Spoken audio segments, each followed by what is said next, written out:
చేయండి. ఇది పిల్లలాట కాదు. ఏదో పొలిటికల్ స్పీచ్ ఇచ్చి కేసీఆర్ ను 2 మాటలు అనిపోతే సమస్యలు సాల్వ్ కావు. బీసీ హాస్టల్లో 2 ఆడపిల్లలు చనిపోయినారు, భవ్య వైష్ణవి.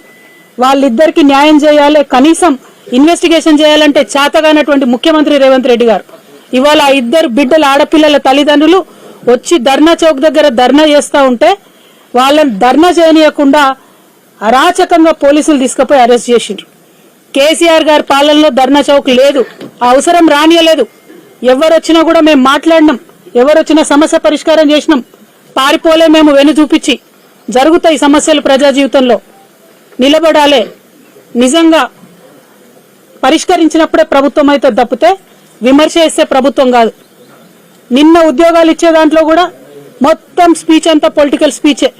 కేసీఆర్ ఇచ్చిన ఉద్యోగాలకు ఈయన నియామక పత్రాలు ఇచ్చి పొలిటికల్ స్పీచ్లు ఇష్టం వచ్చినట్టు మాట్లాడు. పర్వాలేదు, పాలిటిక్స్ చేసుకోండి, ముంగట పార్లమెంట్ ఎలక్షన్లు ఉన్నాయి మాకు తెలుసు. కానీ చిన్న పిల్లల జీవితాలతో దయచేసి ఆడుకోవద్దు. ఎస్సీ వెల్ఫేర్ హాస్టల్లో భువనగిరిలో 2 ఆడపిల్లలు అనుమానాస్పద పరిస్థితుల్లో చనిపోయినారు. ఇంతవరకు కుయ్యి లేదు, కుటుకు లేదు, సప్పుడు లేదు ప్రభుత్వం నుంచి. ఏం జరిగిందో తెలియదు, ఆ కేసు ఏమైతుందో తెలియదు. ఆనాడు తెలంగాణ ఉద్యమంలో ఇన్ని చావులు చూసినామంటే మళ్ళా 3 నెలల్లో ఇన్ని చావులు చూడడం నిజంగా ఒక తల్లిగా, ఒక తెలంగాణ బిడ్డగా అత్యంత బాధాకరమైనటువంటి సన్నివేశం. ఇది సిగ్గుచేటు. పరిపాలన చేతగానటువంటి ప్రభుత్వం కేవలం విమర్శలకు మాత్రమే, ప్రతిపక్షాల మీద ఆడిపోసుకోవడానికి మాత్రమే ముఖ్యమంత్రి గారు ఉన్నట్టుగా చేస్తా ఉన్నారు. ఇవాళ ముఖ్యమంత్రి గారికి హెచ్చరిక చేస్తా ఉన్నాం. మీకేం పోయిందయ్యా? ఆ తల్లిదండ్రులు ఆడ ధర్నా చౌక్ దగ్గర ఉండి కొంత 1 గంట సేపు వాళ్ళ బాధ ప్రపంచానికి పంచుకుంటే ఏం పోయింది మీకు? ఎందుకు వాళ్ళని అట్లా గొర్రెలక ఈడ్చుకపోయి అరెస్ట్ చేసిండ్రు? ఆ అధికారం మీకున్నదా? ఇదేనా ప్రజా తెలంగాణ? దీనికోసమేనా మీకు అధికారం మార్చింది? మార్పు కావాలి అంటే ఇదేనా మీరు చూపించే మార్పు? కనీసం చేత కదా రివ్యూ చేయడం.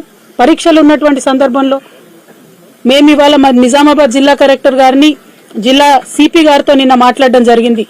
డిమాండ్ చేసినాం మేము, మీరు ఎట్టి పరిస్థితులలో కొత్త వాచ్మెన్లు ప్రభుత్వం ఏర్పాటు చేసేంత వరకు ఒక హోంగార్డ్ అన్న, పోలీస్ కానిస్టేబుల్ అన్న జిల్లాలో ఉన్న అన్ని ఎస్సీ బీసీ వెల్ఫేర్ హాస్టల్స్ లో పెట్టండి. పిల్లలు పరీక్షలు రాస్తున్నారు, ప్రెజర్ లో ఉంటారు, టెన్షన్ లో ఉంటారు, చిన్న చిన్న గొడవలు అయితే ఇలా 8 మంది పిల్లల జీవితం ఆగమైంది చిన్న గొడవకి. అలా కాకుండా చూసుకోవాల్సిన బాధ్యత దయచేసి జిల్లా కలెక్టర్ల మీద ఉంటది. ఖచ్చితంగా జిల్లా కలెక్టర్లు ఎక్కడెక్కడైతే వాచ్మెన్లు లేరో మీరు రివ్యూ చేయండి. మీ ముఖ్యమంత్రి గారికి తీరిక లేదు, ఆయనకు పట్టి లేదు. పిల్లలంటే పిట్టల్లాగా పిల్లలు చచ్చిపోతుంటే పాలిటిక్స్ చేస్తున్నారు తప్ప ముఖ్యమంత్రి గారు పని చేస్తలేరు. కాబట్టి జిల్లా కలెక్టర్లను నేను రిక్వెస్ట్ చేస్తా ఉన్నాను. నిన్న నిజామాబాద్ జిల్లా కలెక్టర్ గారికి మేము మాట్లాడినాం. తక్షణమే వారు అక్కడ హోంగార్డ్ ని పెడతామని చెప్పినారు, కౌన్సిలర్ ని కూడా పంపించమని మేము చెప్పినాం. అదే విధంగా ఇప్పుడు మేము వెళ్ళొచ్చినటువంటి కుటుంబం మన చాలా పేద కుటుంబం, తండావాసులు, భూమి కూడా లేనటువంటి గిరిజన కుటుంబం. కాబట్టి స్పెషల్ కేసు కింద ఆ ఇంట్లో తల్లికి పెన్షన్ ఇవ్వవలసిందిగా మేము డిమాండ్ చేస్తా ఉన్నాం. అట్లానే చనిపోయినటువంటి బిడ్డకి ఒక సోదరుడు ఉన్నాడు, ఆ అబ్బాయికి తక్షణమే జాబ్ ఇవ్వాలని నిన్న కలెక్టర్ గారికి మేము డిమాండ్ చేసినాం. ఈ రోజు పొద్దున ఆర్డర్ రావడం కూడా జరిగింది, సంతోషం. అదే విధంగా కాంపన్సేషన్ ఇవ్వాలని కూడా మేము డిమాండ్ చేస్తా ఉన్నాం. బీసీ వెల్ఫేర్ హాస్టల్ నుంచి, బీసీ వెల్ఫేర్ శాఖ నుంచి, విద్యాశాఖ నుంచి, అట్లానే ఇంకా ఇతరత్ర ఎట్లా ఇస్తారో తెలియదు కానీ 15 లక్షల రూపాయలు ఆ కుటుంబానికి ఇవ్వాలని చెప్పి మేము డిమాండ్ చేస్తా ఉన్నాం ఈ సందర్భంగా. అదే విధంగా మరి చాలా అంశాలు అక్కడ తండావాసులు మాకు చెప్పడం జరిగింది. ఆ అంశాలన్నిటి పట్ల కూడా ప్రభుత్వం శ్రద్ధ పెట్టి తక్షణమే ఒక డబుల్ బెడ్రూమ్ ఇల్లు ఆ కుటుంబానికి మంజూరు చేయవలసిందిగా కూడా ఈ సందర్భంగా మేము డిమాండ్ చేస్తా ఉన్నాం. ఇవాళ నిజంగా తెలంగాణ సమాజానికి చాలా బాధగా నేను విజ్ఞప్తి చేస్తా ఉన్నా. ఒక్క 2-3 నెలలు ప్రభుత్వం ఫోకస్ చేస్తే ఈ పరీక్షల సమయంలో, ఈ టెన్షన్ సమయంలో పిల్లలకి ఇబ్బంది కాకుండా కాపాడుకోబడతాం. కాబట్టి దయచేసి ముఖ్యమంత్రి గారికి ఇదివరకు కూడా చెప్పినాం, ఇది రాజకీయాలకు చేయాల్సినటువంటి అంశం కాదు. చేతులు జోడించి విజ్ఞప్తి చేసినాం సూర్యాపేట పోయినప్పుడు, 2 ఆడపిల్లలు చనిపోయినప్పుడు. మళ్లీ విజ్ఞప్తి చేస్తా ఉన్నాం ముఖ్యమంత్రి గారు, మీకు ఇది పిల్లలు పిట్టల్లాగా చచ్చిపోతా ఉన్నారు, దయచేసి శ్రద్ధ పెట్టండి. మీకు విద్యాశాఖ మంత్రి లేడంటే బాధ్యత ముఖ్యమంత్రి గారిదే ఉంటది, తక్షణమే రివ్యూ చేయండి అని మరొకసారి డిమాండ్ చేస్తూ, ఈ విద్యార్థులందరినీ కూడా వారి భవిష్యత్తుని మరి పనంగా పెట్టి పేరెంట్స్ అందరు కూడా పంపించారు. కాబట్టి ఆ హాస్టల్స్ లో పరిస్థితులు తక్షణమే మంచిగా కావాలని చెప్పి కోరుకుంటూ, దానికి మా ప్రజాప్రతినిధులు, ఇదివరకు మాజీ శాసనసభ్యులు అందరు కూడా సహకరిస్తారు. ఇక్కడ సురేందర్ అన్న నాకు తెలుసు, తను న్యూ ఇయర్ అయితే కూడా ఆఖరికి పోయి బీసీ ఎస్సీ ఎస్టీ వెల్ఫేర్ హాస్టల్లో సెలబ్రేట్ చేసుకున్నటువంటి వ్యక్తి, అంత ప్రేమగా తన నియోజకవర్గంలో ఉన్నటువంటి హాస్టల్స్ ని చూసుకున్నటువంటి వ్యక్తి.